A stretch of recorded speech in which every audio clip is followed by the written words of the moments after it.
लौकिक विग्रह चोरात भयम, और अलौकिक विग्रह में चोर गशी भय शु। ठीक है, और पंचमी भयेन सूत्र से यहाँ पर तत्पुरुष।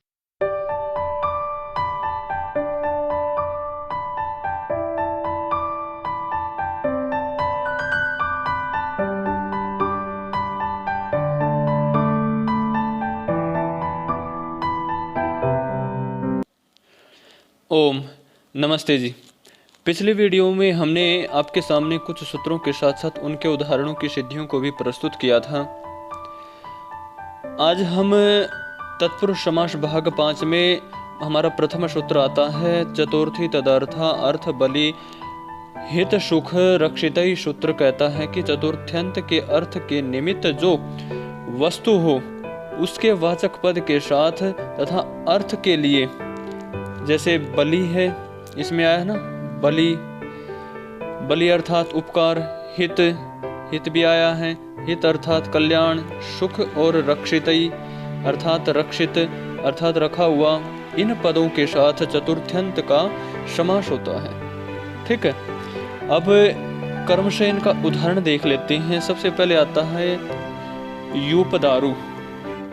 यूपदारु बहुत ही महत्वपूर्ण उदाहरण है। ये प्रतियोगी परीक्षाओं में भी पूछा जाता है और कक्षाओं की परीक्षा या कहीं पर भी कोई भी परीक्षा हो उसमें पूछा जाता है। यूदारु किस समास का है, इसकी सिद्धि किस सूत्र के द्वारा होती है।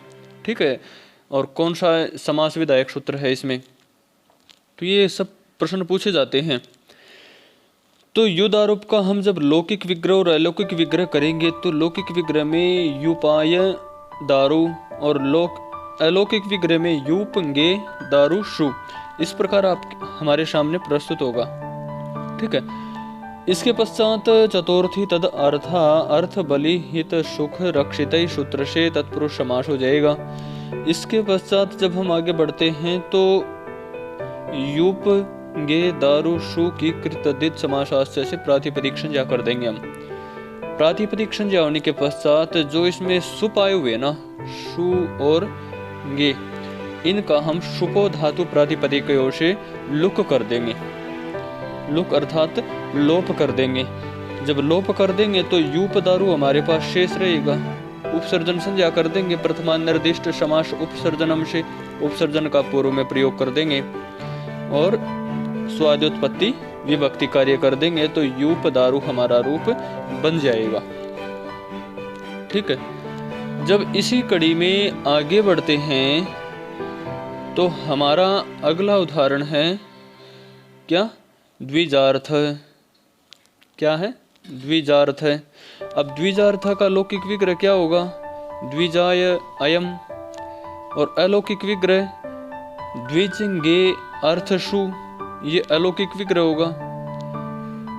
तो इसी के साथ तत्पुरुष समास विधायक सूत्र भी हमारा आ जाता है। चतुर्थी तदर्था अर्थ बलि हित सुख रक्षित से तत्पुरुष समास हो गया। फिर प्रातिपदिक संज्ञा कर देंगे इनकी, फिर शुपों का लुक कर देंगे। शुप इसमें क्या है, गे और शु।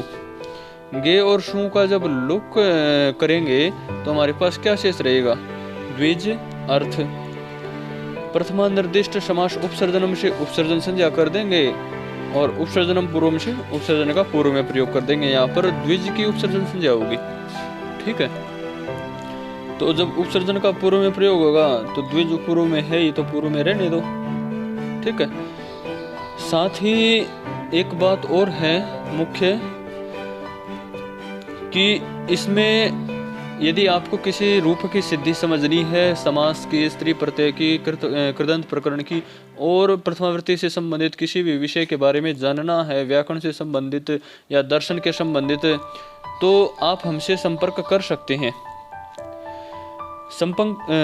कमेंट के माध्यम से भी संपर्क कर सकते हैं और नहीं तो आप नीचे डिस्क्रिप्शन में नंबर भी दे रखा है, उसके माध्यम से भी आप हमें संपर्क कर सकते हैं और यहाँ पर भी है। ठीक है, आइए इसी कड़ी को जब हम आगे बढ़ाते हैं तो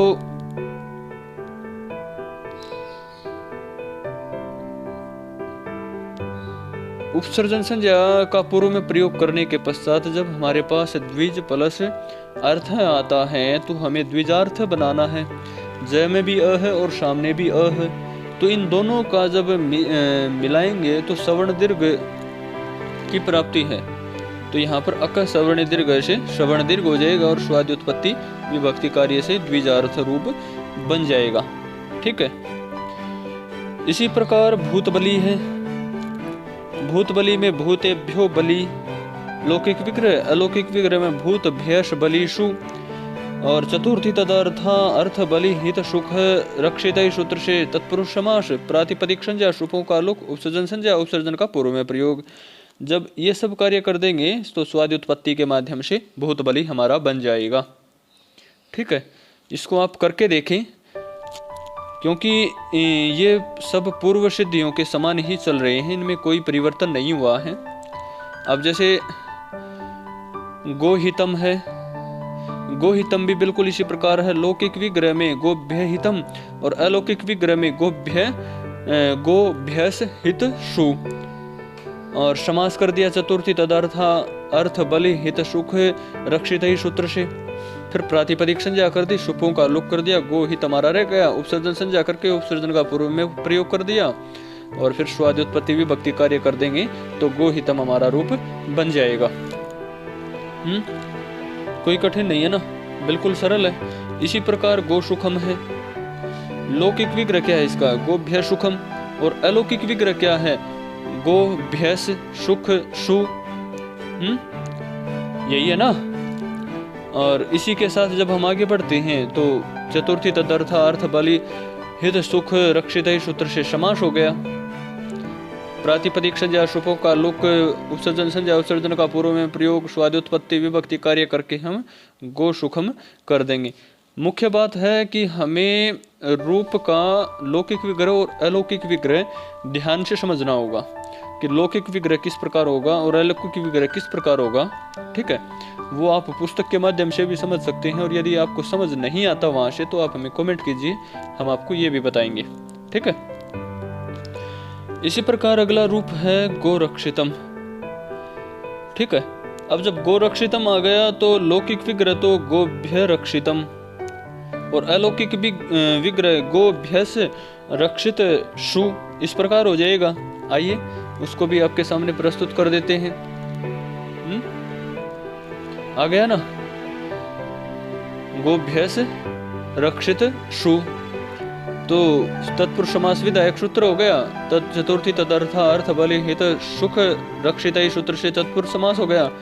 प्रातिपदिक संज्ञा हो गया, शुभ का लुक हो गया, उपसर्जन संज्ञा, उपसर्जन का पूर्व में प्रयोग, और गो रक्षित हमारे पास शेष रह जाएगा। तो स्वाद्योत्पत्ति विभक्ति कार्य के माध्यम से गोरक्षितम हमारा रूप बन जाएगा। इसी प्रकार अगला सूत्र है पंचमी भयेन।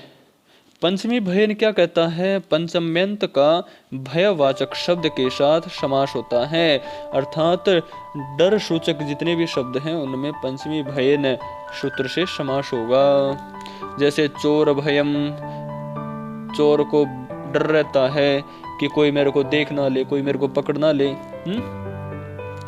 तो आइए चोर भयम की सिद्धि को करते हैं। तो चोर भयम में आता है लौकिक विग्रह चोरात भयम, और अलौकिक विग्रह में चोर गशी भय शु।